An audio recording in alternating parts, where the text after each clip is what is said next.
যে কোনো সময় তৃতীয় বিশ্বযুদ্ধ ছড়িয়ে পড়তে পারে। আমি যখন এই নিউজটি রেকর্ড করছি, পশ্চিমা 3 দেশ, মানে তারা কিন্তু পুরনো মিত্র, জার্মানি, ফ্রান্স, যুক্তরাজ্য, 3 দেশই মার্কিন যুক্তরাষ্ট্রের সাথে একাত্মতা ঘোষণা করেছে। এমনকি এই যুদ্ধের মধ্যে ওই তাদের মিত্র শক্তিকে বাঁচানোর জন্য তারা সেখানে সম্পৃক্ত হতে চায়। তবে তাদের এই স্বপ্ন কি বাস্তব হবে? হবে। তবে তারা সিদ্ধান্ত নেওয়ার পরপরই ইরান তাদের অবস্থান দেখিয়ে দিয়েছে। ইউরোপের অন্তর্ভুক্ত একটা রাষ্ট্র সাইপ্রাসের 2টা পার্ট আছে, একটা আছে তুর্কি অন্তর্ভুক্ত সাইপ্রাস, আরেকটা আছে ইউরোপ অন্তর্ভুক্ত সাইপ্রাস।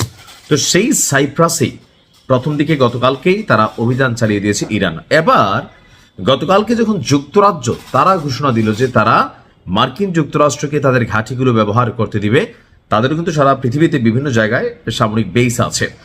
তো এই ঘটনার পরপর ব্রিটিশ সেনাদের উপরই এবার সরাসরি ড্রোন হামলা চালিয়েছে ইরান। তবে আমার মনে হয় এই হামলার রেজাল্টে যুক্তরাজ্য যেভাবে সম্পৃক্ত হওয়ার ইচ্ছা পোষণ করেছিল সেটা 10 গুণ বৃদ্ধি পাবে, এমনকি অনেকগুলো যৌক্তিক কারণ দেখাবে। আমি জানি না যে এই যুদ্ধের পরিণতি আসলে কোন দিকে যাচ্ছে।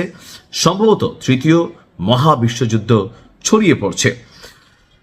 ইরানের দাবি, আল জাজিরার এক প্রতিবেদন বলছে ব্রিটিশ সেনাদের উপর ড্রোন হামলা চালিয়েছে ইরান।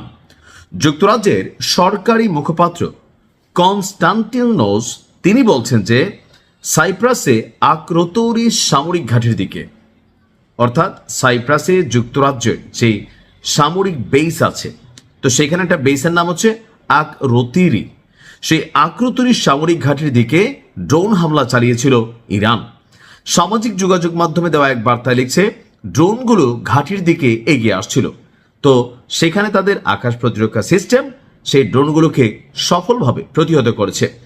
অন্যদিকে ইরান বলছে যে সাইপ্রাসে তারা যেই ক্ষেপণাস্ত্রগুলো ড্রোনগুলো ছেড়েছে সেগুলোর ম্যাক্সিমামই ছিল আত্মঘাতী, এমনকি সফলভাবে বেশ কয়েকটি জায়গায় এটা অবতরণ করেছে।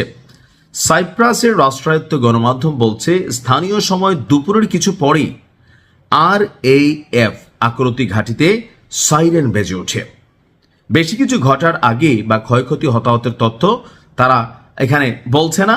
কর্তৃপক্ষ পরিস্থিতি পর্যবেক্ষণ করছেন বলে জানিয়েছেন। এখন এই মুহূর্তে যদি তারা মারা খায়, তারা কি স্বীকারোক্তি দিবে না। ইরান বলছে সাইপ্রাসের মার্কিন সামরিক ঘাঁটি এবং যুক্তরাজ্যের সামরিক ঘাঁটিকে নিশানা করে ক্ষেপণাস্ত্র ছুড়েছে। আর যুক্তরাজ্যের প্রতিরক্ষা সচিব জন হিলি তিনি বলছেন যে ঘটনা সত্য, আমাদের সামরিক ঘাঁটিকে কেন্দ্র করে বা টার্গেট করে ইরান মিসাইল ছড়েছে। এই মুহূর্তে দেশটিতে হাজার হাজার ব্রিটিশ সেনা মোতায়েন রয়েছে। আর সেইখানে শুধুমাত্র যে ঘাঁটি আছে তা না, এখানে হিউজ পরিমাণ একটা ব্রিটিশ সেনাবাহিনীর সদস্যরা আছে। ব্রিটিশ সংবাদ মাধ্যম স্কাই নিউজকে দেওয়া এক সাক্ষাৎকারে যুক্তরাজ্যের প্রতিরক্ষা সচিব যিনি আছেন জন হিলি তিনি বলছেন ক্ষেপণাস্ত্রগুলো সরাসরি আমাদের ঘাঁটিকে লক্ষ্য করে ছোড়া হয়েছিল।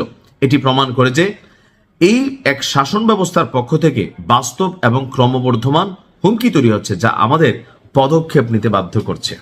অর্থাৎ তারা মনে করছে যে দীর্ঘ সময় ইরানের যে রিপাবলিক স্টেট বা ইসলামিক প্রজাতন্ত্রের যে রাষ্ট্র, এই রাষ্ট্রটা একচ্ছত্র ক্ষমতার আওতায় আছে। সুতরাং এখানে ক্ষমতা পরিবর্তন করতে হবে আর এদেরকে সাবধান করতে হবে বা সাইজ করতে হবে। কেন? কারণ এরা যদি টিকা যায় তাহলে অনেকের কপালেই দুঃখ আছে। তা আমি মনে করি এই মুহূর্তে ইরান যেভাবে ভাই কোনো দেশে বাদ দিচ্ছে না, আপনি দেখেন যে নিজেদের আওতার মধ্যে যা পাচ্ছে, এখন এই যুদ্ধটা আসলে কোন দিকে ছড়ায় আল্লাহ ভালো জানে। তবে ইরানের বিজয়, আল্লাহ ফাতেহ দান করুক। আসসালামু আলাইকুম।